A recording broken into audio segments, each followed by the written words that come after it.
ముందుకు తెచ్చినట్టు ఇప్పుడు 29 శాతం ఆషామాషి ఏం కాదు. దాంతో పాటు ఒక 16 మున్సిపాలిటీలు గెలుచుకోవడం, ఇంకో 10-15 దాకా సింగిల్ లార్జెస్ట్ రావడం అంటే ఆషామాషి ఏం కాదు. తద్వారా కేసీఆర్ కి మంచి ఊపు తెచ్చింది.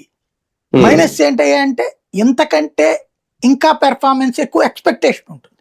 లైక్ కవిత లాంటి వాళ్ళు మాట్లాడినట్టు అది ఉంటుంది, అది సహజం. బట్ నన్ను అడిగితే రేవంత్ కి అసెంబ్లీ ఎలక్షన్స్ పార్లమెంట్ ఎలక్షన్స్ తో పోల్చుకుంటే మైనస్. కేసీఆర్ కి కేటీఆర్ కి ఆ ఎన్నికలతో పోల్చుకుంటే ప్లస్.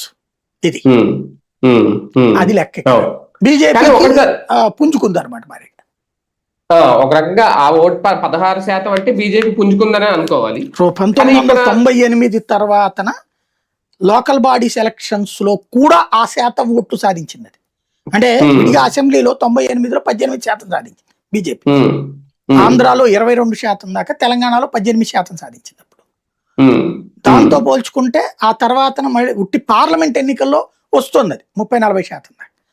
కానీ మిగతా వాటిలో తగ్గిపోతుంది. ఇప్పుడు స్థిరంగా ఒక బలమైనటువంటి శక్తిగా ఎమర్జ్ అయింది అది ఇవాళ. దాని వలన కొన్ని చోట్ల బీఆర్ఎస్ దెబ్బతింది, కొన్ని చోట్ల కాంగ్రెస్ దెబ్బతింది, ఆ స్థాయికి ఎదిగింది. కానీ ఒకటి సార్, ఇలాంటి పరిస్థితి వచ్చినప్పుడు ఈ క్యాంప్ రాజకీయాలు అన్ని కామన్ అయ్యి ఇంతకుముందు కర్ణాటకలో కానీ చాలా చోట్ల మనం చూసాం. కానీ ఇప్పుడు బీఆర్ఎస్ బీజేపీలు గనక అధికారాన్ని కలిసి పంచుకునే నిర్ణయాలు లాంటివి తీసుకుంటే దాదాపు ఒక